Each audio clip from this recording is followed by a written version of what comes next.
Hi, everybody. I just wanted to take a brief moment to introduce you to some of the tech stuff that we will be using this year. I'm going to start with Google Classroom, and I'm familiar that you probably are at least a little familiar with this, particularly after last spring, and I'm sure that all of your teachers are going to be using it and giving you all kinds of instructions. So I'm really going to narrow mine to the focuses for our class. So for starters, you will see here that there's going to be one post in the stream, and I'm going to lock the stream so no one will be able to post there but me, and we're going to keep this one at the top. And in this post, you will find things that will be useful for the class, including like our weekly schedule, the norms, this video, other important things like that.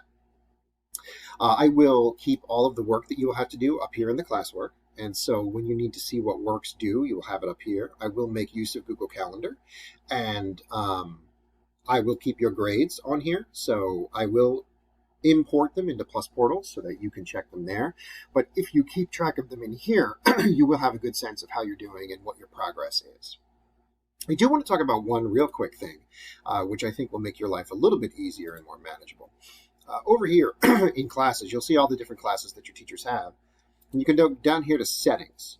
And what I would do is here where it says email notifications, I would make some edits. So your email notifications are going to look a little bit different than mine because you don't have like the classes you teach part. But I would really consider like removing a lot of these notifications, and maybe even just turning off email notifications and instead creating a habit to come back to the classroom to check.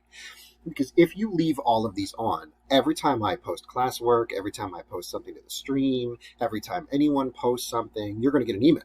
It's going to be like, hey, so-and-so did this. Hey, so-and-so did this. And eventually your email inbox is just going to be like nothing but those emails, and it will end up being useless for you.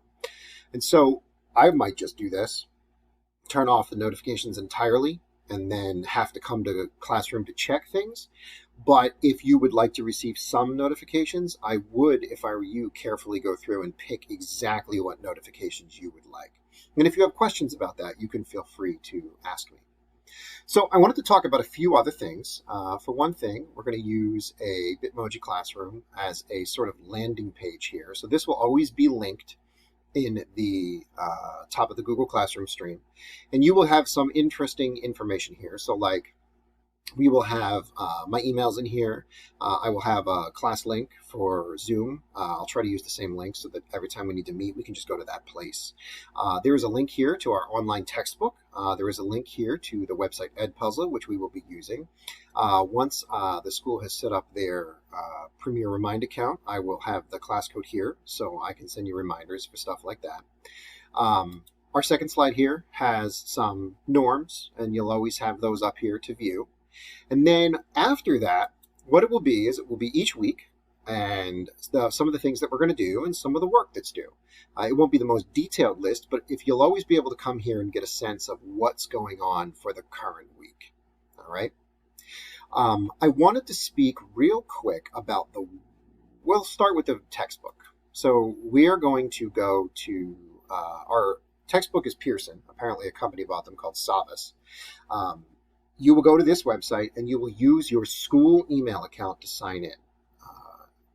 That'll be something that I will walk you through in our first meeting. And this website is linked on the Bitmoji Classroom so that you will always have a place to find it.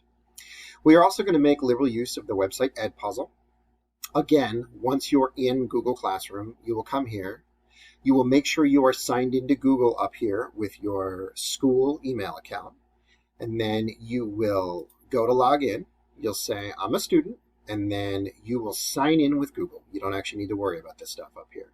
So as long as you're signed in with your school email and you sign in with Google, you will automatically be taken to the classes. And again, I will walk us through this in one of our first meetings just to make sure everybody can get through it.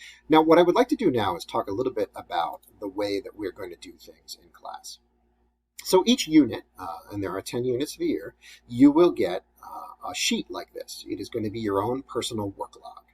And so up top, you will have the videos that you will watch. You will find them on Edpuzzle. Okay.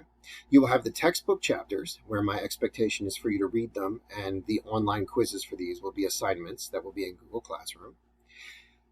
And then you will have choices of what else you would like to do. There are levels to the assignments. Level 1, which is basically gaining new information. Level 2, which is starting to put the pieces of the information together to get greater understanding. And level 3, which is you are either going to create something or analyze something using that information. There are no rules about assignments you must get from each level. What is true is your total assignments must add up to a point total. And I will tell you what the point total is for each unit. It'll actually be over here in this column. And all you're going to do is, for the first section, the process of science, you are going to pick, oh, hey, I feel like doing the vocabulary assignment. So you do the vocabulary assignment, it's worth 5 points. And then let's say that for the characteristics of life, which only has level 1 assignments, let's say you wanted to do the textbook worksheets. Well, they're worth 10 points, right? And then down here for classification, let's say that you want to do the online cladogram activity and you want to do the virus case study, right? So that's worth 15, that one's worth 10. And that gets you 55 total points. Well, let's say that you don't want to do the solar stills, so you can just delete that. And now that's blank. But you actually want to do some scientific method mini cases, and let's say that you want to make a cladogram. There you go, 50 points. So this is what you're going to do. You are going to fill this out from the pull-down menus, pick the assignments that you're going to do so that they add up to 50. And when you've done all the assignments, you're going to turn this in, right? How will I know which assignments you're doing? That's what this is. So this will be a shared spreadsheet, and so everyone's just going to write their name in the cells underneath the assignments they plan to do. So if I plan to do the section 1 textbook worksheets, I would just type my name there. And if I plan to do the classification vocabulary, I would just type my name there. And then if I planned to do, let's say, the virus case study, I would type my name there. So you use the work log here to decide what you're going to do.